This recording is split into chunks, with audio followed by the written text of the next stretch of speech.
Hello, my name is Sherry Shine, and I'm the owner and designer for Sherika Originals Handcrafted Gifts, where we create jewelry for those who are deliberately different. We also create YouTube tutorials to bring out your creative genius. So thanks for stopping by and check out what we have for you today.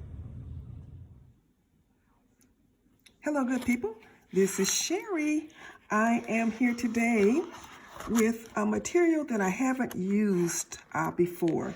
This material is called chipboard, and it comes in, I got it from Amazon, and it comes in 12 by 12 pieces. And even though it's called chipboard, to me it's just a piece of thick cardboard. You can see it's pretty thin, but it's pretty sturdy. And I've seen online where people have used it to make puzzle pieces. But you know me, I want to make earrings. So that's what we're going to do. We're going to put some paper on both sides of this chipboard, and we're going to cut three kinds of earrings. We're just going to cut some earrings with a shape, an oval shape. Then we're going to cut a butterfly wing, which is a really intricate kind of a shape.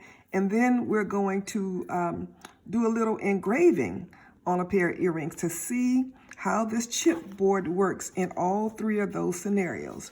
The paper that I'm using came from Michael's. It's a book of paper in the paper crafting section. It was $19.99, and of course I used my 40% off coupon.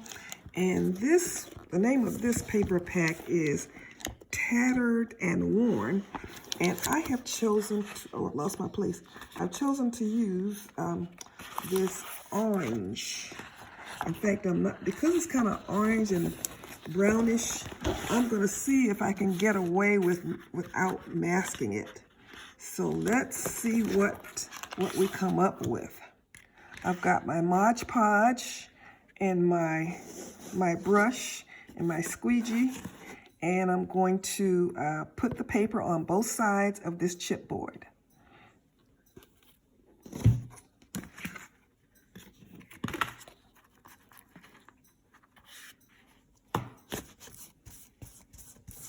I put the Mod Podge on very liberally because I want my paper to stick on it very well. And I'm going to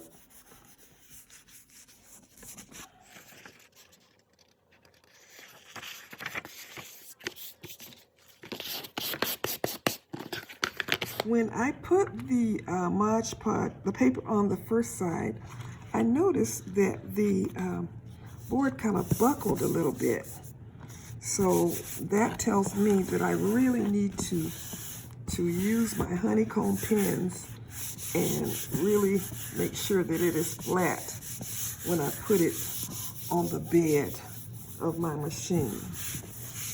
So I have my material held down with the honeycomb pins. There is no prescribed setting for chipboard, so we're going to click use uncertified material, and then it is asking us for the material thickness.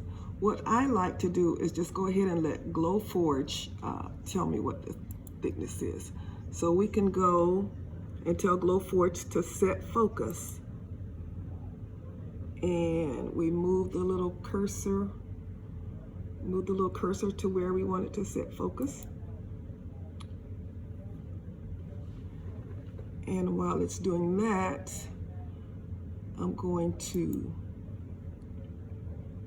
tell Glowforge that I want it to cut. And I'm going to click the arrow and tell it what settings. Now we're going to tell it to go, the speed to be 200.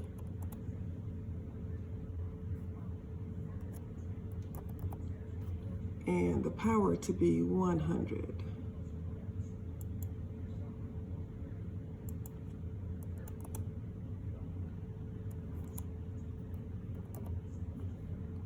Okay. I have an engrave here, so I'm going to tell it to engrave a draft graphic. And that's going to take care of our settings. Okay, here's the test.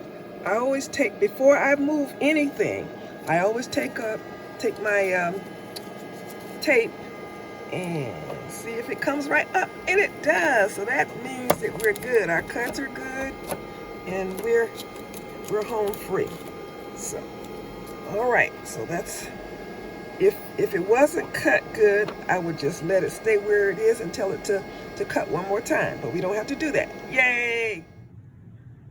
Here are the results of my cuts, and as you can see, the cuts are pretty good. The intricate cut did very well as well. The butterfly wings cut out nicely, so that makes them very, very, very lightweight. And then on our engrave, as you can see, a little bit of the paper came up out of the F and the E, but I would prepare that. I can see that I did not weld my blessed life, so my letters you can tell that I didn't weld them if you know what to look for. So I have to change that in my file. I always forget about that. But overall, it did pretty good, pretty good. So this is chipboard. It's another material that we can use to make our earrings. And it's very lightweight and it's inexpensive. Especially, you know, if you're just learning, if you want to experiment like I'm doing, chipboard is something that you can use. If you're designing and you want to just see how your designs are coming out before you use your more expensive material, give chipboard a try. And if there are other materials that you want to see me experiment with, leave them in the comments. And if I could get a hold of the material, I will certainly do a video experimenting with how it turns out. Thank you so much. And as always, be blessed. Don't forget to like and share and subscribe.